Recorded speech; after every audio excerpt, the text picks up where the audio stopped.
मृत्यु क्यों होती है और उसके बाद उसकी आत्मा का क्या होता है।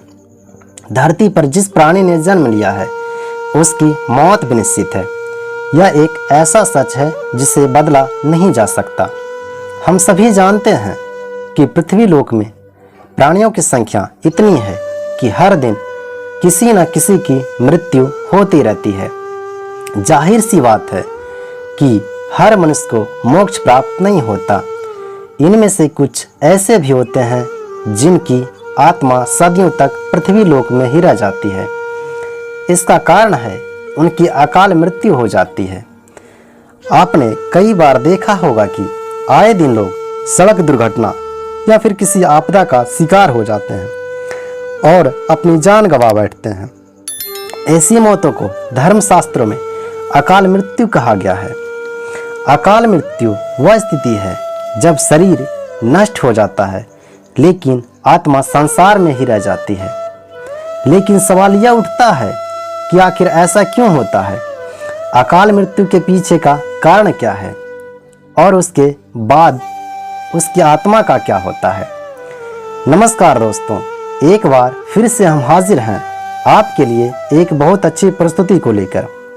तो देर ना करते हुए चलिए आज के इस प्रस्तुति की शुरुआत करते हैं और जानते हैं अकाल मृत्यु के बारे में सच्ची बातें। दर्शकों, साधारण मृत्यु के बारे में तो हम सभी जानते हैं और समझते हैं, लेकिन अकाल मृत्यु का विषय ऐसा है जिसके बारे में कई बातें कही जाती है। गणुड़ पुराण के अध्याय 7 में बताया गया है कि अगर कोई प्राणी भूख से तड़प कर मर जाता है या किसी हिंसक जानवर के द्वारा मृत्यु हो जाती है या फिर जहरीला पदार्थ सेवन करने से, पानी में डूबने से किसी मनुष्य की मौत हो जाती, तो ऐसे मनुष्य को अकाल मृत्यु की श्रेणी में रखा जाता।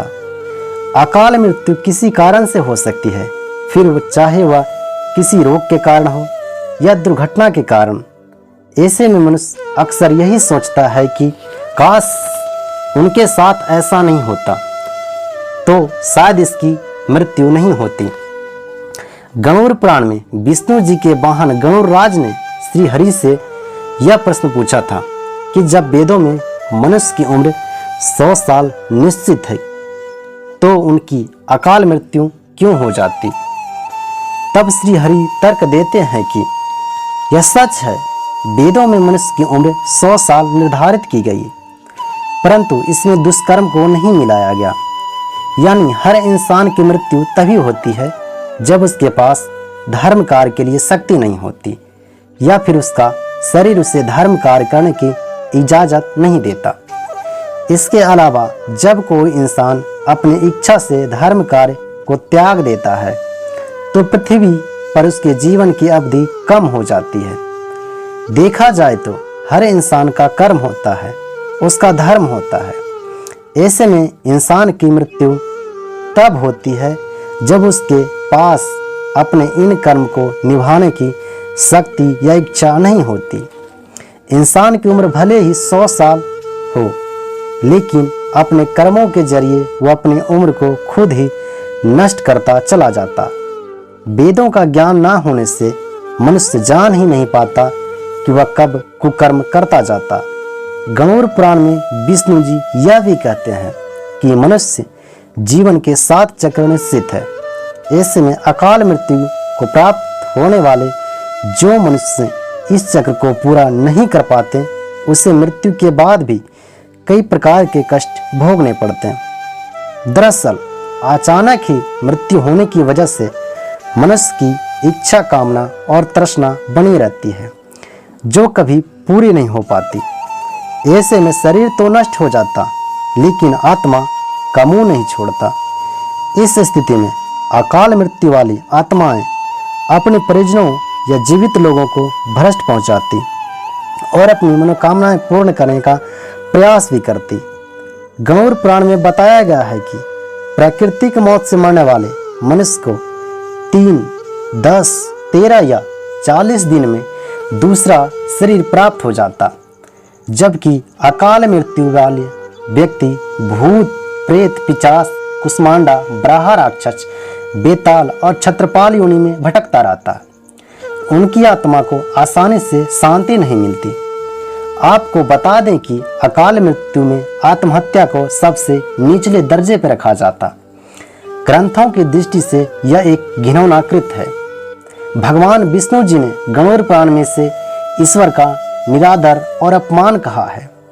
वह कहते हैं कि आत्महत्या करने वाले मनुष्य की आत्मा पृथ्वी लोक पर तब तक भटकती रहती है जब तक कि वह प्राकृतिक द्वारा निर्धारित अपने जीवन चक्र को पूरा नहीं कर लेती।